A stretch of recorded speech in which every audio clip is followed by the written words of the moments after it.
El libro de Éxodo.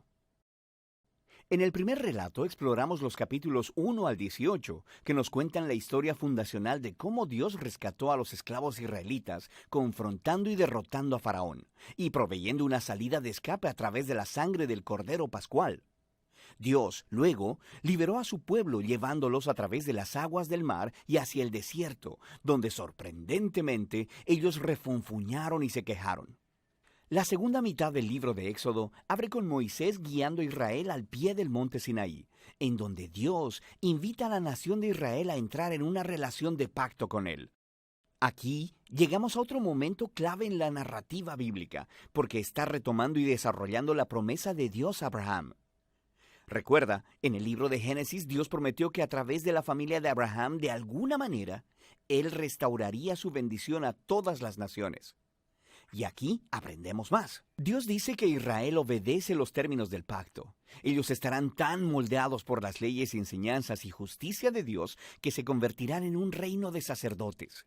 Ellos se convertirán en los representantes de Dios y le mostrarán a todas las naciones cómo en verdad es Dios. El pueblo de Israel aceptó la oferta con emoción. La presencia de Dios se muestra en la cima del monte Sinaí en forma de nubes, rayos y truenos. Moisés sube como su representante y Dios empieza con los términos básicos del pacto, los famosos 10 mandamientos. Estos son como los términos básicos del acuerdo sobre cómo los israelitas y Dios se relacionarán entre ellos.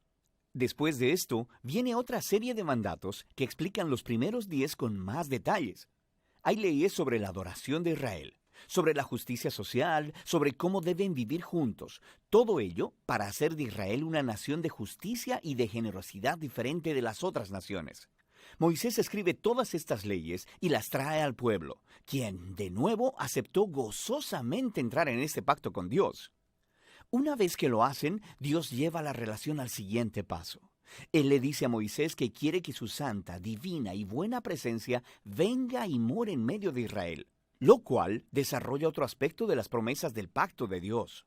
Recuerda, después de la rebelión de la humanidad en el Edén, perdieron el acceso a la presencia de Dios. Pero ahora, a través de la familia de Abraham, la presencia de Dios se hace de nuevo accesible a través de esta relación de pacto, primero con Israel y después de alguna manera con todas las naciones.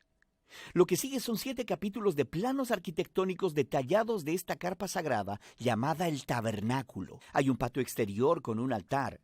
En el centro hay una carpa con una habitación externa y una habitación interna.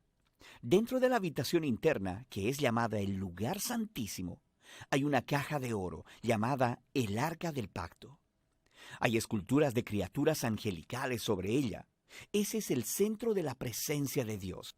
Hay muchos detalles en esos capítulos. Es importante saber que cada pieza tiene un valor simbólico. Todas las flores, los ángeles, el oro y las joyas son un eco del jardín del Edén, el lugar donde Dios y los humanos vivieron juntos en intimidad. El tabernáculo es como un Edén portátil, por así decirlo. Es el lugar donde Dios e Israel pueden vivir juntos en paz, por lo menos en teoría, porque justo aquí algo se pone muy mal. Israel rompe el pacto. Mientras Moisés está en la cima de la montaña, recibiendo los planos para el tabernáculo, abajo en el campamento, los israelitas están perdiendo la paciencia. Ellos le piden a Aarón, el hermano de Moisés, que haga para ellos un ídolo en forma de becerro de oro para poder adorarlo como el Dios que los salvó de la esclavitud en Egipto. La presencia de Dios está justo ahí, en la cima de la montaña. Ellos pueden verla, pero están ahí abajo, rompiendo los 2 primeros mandamientos del pacto que acaban de acordar. No tener otros dioses y no hacerse ídolos. Lo que sigue es muy importante. Dios sabe lo que está pasando allá abajo. Primero invita a Moisés a compartir su propio enojo y dolor.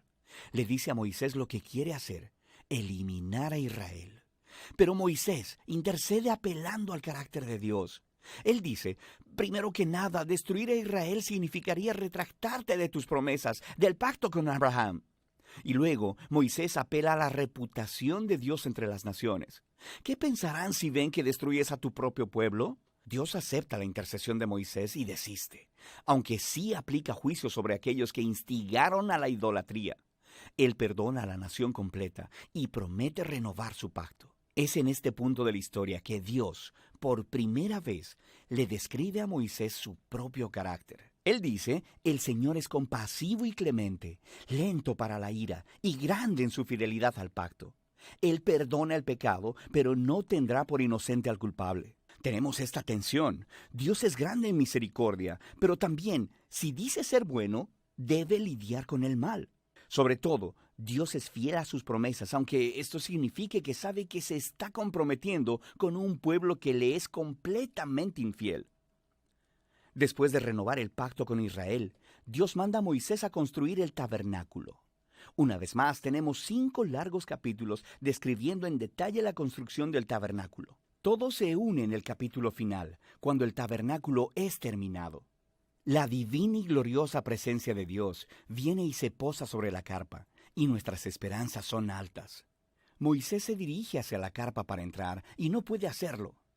En realidad, no puede entrar, y es así como termina el libro. Es realmente sorprendente, pero no tanto si te pones a pensar. Ahora puedes ver hasta qué punto el pecado de Israel ha dañado su relación con Dios en más formas de las que imaginamos. El libro empezó, recuerda, con la amenaza malvada de Faraón e Israel amenazando la promesa del pacto de Dios. Pero ahora, al final del libro, Israel se ha convertido en su propio peor enemigo. Es su pecado quien está amenazando el futuro del pacto.